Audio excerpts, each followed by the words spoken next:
Good morning traders. ഇന്ന് ഞായറാഴ്ച, നമ്മുടെ വെള്ളിയാഴ്ചത്തെ പോസ്റ്റ് മാർക്കറ്റ് റിപ്പോർട്ടാണ്. വെള്ളിയാഴ്ച നമുക്ക് ഏകദേശം 500 പോയിന്റോളം ലാസ്റ്റ് ട്രേഡിംഗ് സെഷനിൽ താഴേക്ക് മാർക്കറ്റ് വന്നിട്ടുണ്ട്. ഒരു ത്രൂ ഔട്ട് സെല്ലിംഗ് ആണ് നമുക്ക് കാണാനായിട്ട് സാധിച്ചിട്ടുള്ളത്. 23,493 ഏകദേശം 23,500 മാർക്കറ്റ് ഓപ്പൺ ചെയ്ത് 23,123 മാർക്കറ്റ് ക്ലോസ് ചെയ്തിട്ടുള്ളത്. ഏകദേശം 500 പോയിന്റോളമാണ് നമുക്ക് എന്ത് ചെയ്തിട്ടുള്ളത്, മാർക്കറ്റ് താഴേക്ക് വന്നിട്ടുള്ളൂ. സോറി. അപ്പോൾ ഇതിന്റെ പ്രധാന കാരണം നമുക്കറിയാം, ഇറാനും അതുപോലെ തന്നെ ഇസ്രായേലും വാർ തന്നെയാണ്. നമുക്കിവിടെ കൃത്യമായിട്ട് ശ്രദ്ധിക്കുന്ന സമയത്ത് മനസ്സിലാവാം, മാർച്ച് 2-ാം തീയതി മുതൽ കഴിഞ്ഞ ദിവസം വരെ ഏകദേശം 1862 പോയിന്റാണ് മാർക്കറ്റ് താഴോട്ട് വന്നിട്ടുള്ളത്, നിഫ്റ്റി താഴോട്ട് വന്നിട്ടുള്ളത്.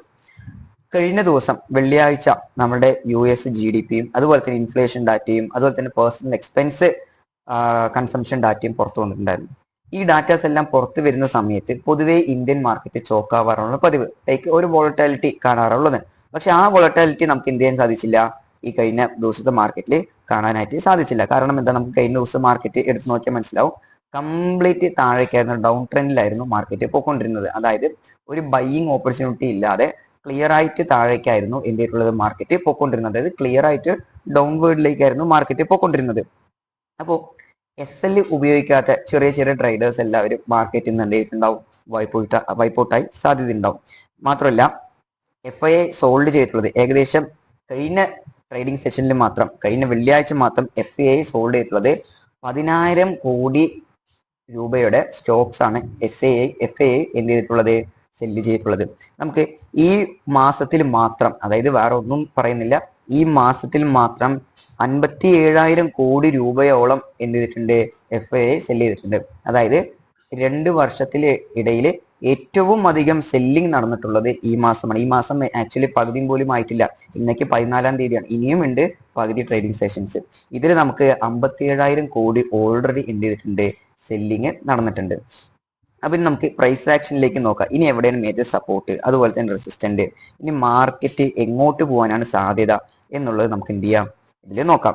അപ്പോൾ ഇതിൽ മാർക്കറ്റ് എന്താ ചെയ്തുകൊണ്ടിരിക്കുന്നത്, ഒരു ലോവർ ഹൈ കൃത്യമായിട്ട് ക്രിയേറ്റ് ചെയ്തുകൊണ്ടിരിക്കുന്നുണ്ട്. ഒരു ലോവർ ഹൈ ലോവർ ലോ നമുക്ക് എന്ത് ചെയ്തിട്ടുണ്ട്, കൃത്യമായിട്ട് ക്രിയേറ്റ് ചെയ്തിട്ടുണ്ട്. നമുക്കൊരു 1 ഡേ ക്യാൻഡിൽ ഇട്ട് നോക്കാം. കൃത്യമായിട്ട് നമുക്ക് ലോവർ ലോ കണ്ടിന്യൂസ് ആയിട്ട് എന്ത് ചെയ്തിട്ടുണ്ട്, മാർക്കറ്റ് തന്നുകൊണ്ടിരിക്കുന്നുണ്ട്. എവിടെയും ഒരു ബൈയിങ് ഓപ്പർച്യൂണിറ്റി കാണിക്കാതെ എന്ത് ചെയ്തിട്ടുണ്ട്, കൃത്യമായിട്ട് താഴേക്കാണ് മാർക്കറ്റ് പോയിക്കൊണ്ടിരിക്കുന്നത്. ഇതിൽ നമുക്ക് ലാസ്റ്റത്തെ ക്യാൻഡിൽ, അതായത് ലാസ്റ്റ് ട്രേഡിംഗ് സെഷനിൽ ഉണ്ടാകുന്ന ക്യാൻഡിൽ ഒരു ലോങ് ഇമ്പൾസീവ് ക്യാൻഡിലാണ്. അതായത് ഒരു പ്രോപ്പർ എന്താ പറയുക, ഒരു എൻഗൾഫ് ക്യാൻഡിലാണ്, അതായത് ബെയറിഷ് ക്യാൻഡിലാണ് കാണിക്കുന്നത്. അതിൻ്റെ അർത്ഥം ഇനിയും സെല്ലിംഗ് പ്രഷറിലേക്കായിരിക്കും പോകാൻ സാധ്യതയുള്ളത്. അപ്പോൾ ഈ സെല്ലിംഗ് പ്രഷർ നമുക്ക് പൊതുവെ അറിയുന്നത് നമ്മുടെ വാറിന്റെ പശ്ചാത്തലത്തിലാണ് ഇപ്പോൾ എന്ത് ചെയ്തിട്ടുള്ളത്, ഈ സെല്ലിംഗ് ഒക്കെ കൂടുതലായിട്ട് നടക്കുന്നത്.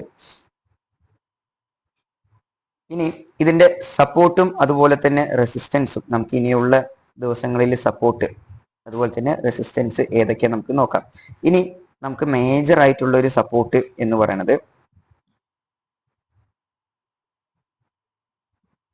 23,100 ഒരു സപ്പോർട്ട് കാണുന്നുണ്ട്. അതായത് 23,100 പറയുമ്പോൾ ഈ ഡേയുടെ ലാസ്റ്റ് ഡേ ഉണ്ടാക്കിയിട്ടുള്ള ഏറ്റവും ലോ 23,110, 23,100, അതാണ് നമുക്ക് ഇനി വരുന്ന ഒരു ഇമ്മീഡിയറ്റ് സപ്പോർട്ട് എന്ന് പറയുന്നത്.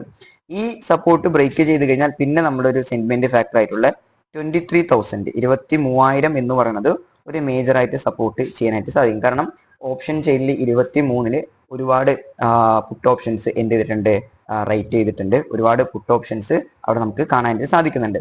അതുപോലെ തന്നെ വൺസ് 23,000 ബ്രേക്ക് ചെയ്ത് കഴിഞ്ഞാൽ പിന്നെ അടുത്തൊരു ഇമീഡിയറ്റ് സപ്പോർട്ട് അല്ലെങ്കിൽ ഒരു മേജർ സപ്പോർട്ട് എന്ന് പറയുന്നത് 22,800. അപ്പോൾ പ്രധാനമായിട്ട് നമ്മൾ ഇനി വാച്ച് ചെയ്യേണ്ടത് 22,800 എന്ന് പറയുന്ന ഈ ഒരു പോയിന്റ് ആണ് നമുക്ക് ഇനി പ്രധാനമായിട്ടും വാച്ച് ചെയ്യാനുള്ളത്.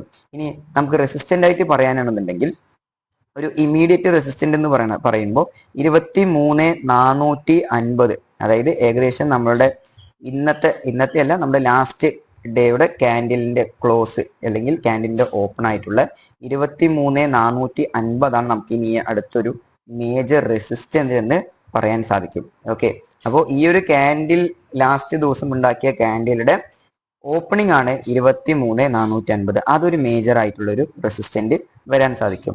വൺസ് അത് ബ്രേക്ക് ചെയ്യണമെന്നുണ്ടെങ്കിൽ നമുക്ക് എന്ത് ചെയ്യാം, ഒരു അപ്സൈഡിലേക്ക് എന്ന് പറയാൻ പറ്റില്ല, ഒരു കൺസോൾട്ടേഷനിലേക്ക് എന്ത് ചെയ്യാൻ പറ്റും, പോകാനായിട്ട് സാധിക്കുന്നുണ്ടാവും. പക്ഷെ മേജറായിട്ട് മാർക്കറ്റ് താഴേക്ക് വരാനായിരിക്കും സാധ്യത കൂടുതൽ. കാരണം കണ്ടിന്യൂസ് ആയിട്ട് നമുക്ക് എന്ത് ചെയ്യുന്നുണ്ട്, റെഡ് ക്യാൻഡിൽ, അതും കൃത്യമായിട്ട് വോളിയംസും നമുക്ക് എന്ത് ചെയ്യുന്നുണ്ട്, ഒരുപാട് കാണിക്കുന്നുമുണ്ട്.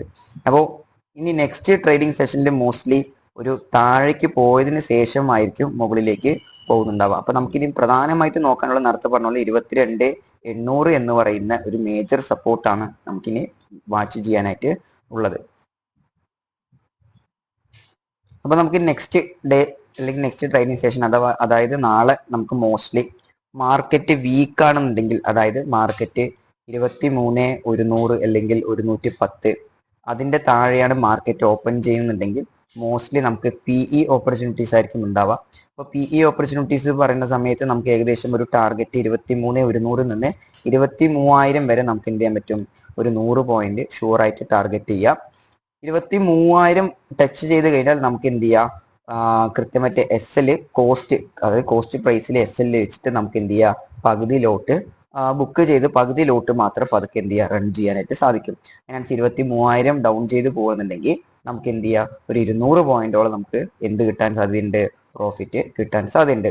ഇനി വൺസ് മുകളിലേക്ക് CE ഓപ്പർച്യൂണിറ്റി നമുക്ക് മോസ്റ്റ്ലി നോക്കാൻ പറ്റുന്നത്, നേരത്തെ പറഞ്ഞ പോലെ നമ്മുടെ റെസിസ്റ്റന്റ് 23,450 ബ്രേക്ക് ചെയ്ത് മുകളിലേക്ക് പോകുമ്പോൾ മാത്രമേ നമുക്ക് CE ഓപ്പർച്യൂണിറ്റീസ് ഇവിടെ കാണുന്നുള്ളൂ. അതും കുറച്ച് റിസ്കിയാണ്, കാരണം ഓൾറെഡി മാർക്കറ്റ് ഡൗൺ സൈഡിലാണ്. അപ്പൊ നമ്മുടെ സെന്റിമെന്റ് അല്ലെങ്കിൽ നമ്മുടെ ട്രെൻഡ് എന്ന് പറയുന്നത് കൃത്യമായിട്ട് ഡൗൺ ട്രെൻഡ് തന്നെയാണ്. ഒരു 23,400 ബ്രേക്ക് ചെയ്താലാണ് ഒരു റിവേഴ്സൽ അല്ലെങ്കിൽ എന്താ പറയുക, ഒരു കൺസോളിഡേഷൻ എന്ന് നമുക്ക് പറയാനായിട്ട് സാധിക്കുള്ളൂ. ഒരു ബേസ് കൃത്യമായിട്ട് ഫോം ചെയ്ത് 23,400 മേലെ ഒരു ബേസ് ഫോം ചെയ്താൽ മാത്രമേ നമുക്ക് എന്ത് ചെയ്യാൻ പറ്റുള്ളൂ, ഒരു കൺസോളിഡേഷൻ, ഒരു ബ്രേക്ക് ഔട്ടോ അല്ലെങ്കിൽ ഒരു റിവേഴ്സൽ എന്ന് നമുക്ക് പറയാനായിട്ട് സാധിക്കുള്ളൂ. അപ്പൊ മോസ്റ്റ് പ്രോബബ്ലി നാളേക്കും നമുക്ക് PE ഓപ്പർച്യൂണിറ്റീസ് തന്നെ ആയിരിക്കും എന്ത് ചെയ്യുന്നുണ്ടാവുക, കൂടുതലും വരുന്നുണ്ടാവുക. അപ്പോൾ പറയാനുള്ളത് SL പരമാവധി സൂക്ഷിക്കാൻ നോക്കാം. കാരണം മാർക്കറ്റ് കംപ്ലീറ്റ് താഴേക്കാണ് പോകുന്നത് എന്ന് പറഞ്ഞ് നമ്മൾ ഇരുന്ന് കഴിഞ്ഞാൽ ചില ദിവസങ്ങളിൽ അതെന്ത് ചെയ്യുന്നുണ്ടാവും, മാർക്കറ്റ് മുകളിലേക്ക് പോവുകയും നമുക്ക് ലോസസ് കൂടുതൽ വരാനും സാധ്യതയുണ്ട്. അപ്പോൾ SL കറക്റ്റ് ആയിട്ട് വെക്കുക, കൃത്യമായിട്ട് എന്ത് ചെയ്യുക, ട്രേഡ് എടുക്കാനായിട്ട് പ്ലാൻ ചെയ്യുക. അപ്പോൾ നമ്മുടെ പോസ്റ്റ് മാർക്കറ്റ് ഇതാണ്. ഇനി അടുത്ത പ്രീ മാർക്കറ്റ് ആയിട്ട് നമുക്ക് എന്ത് ചെയ്യാം, മൺഡേ മോർണിംഗിൽ കാണാം. ഓക്കെ.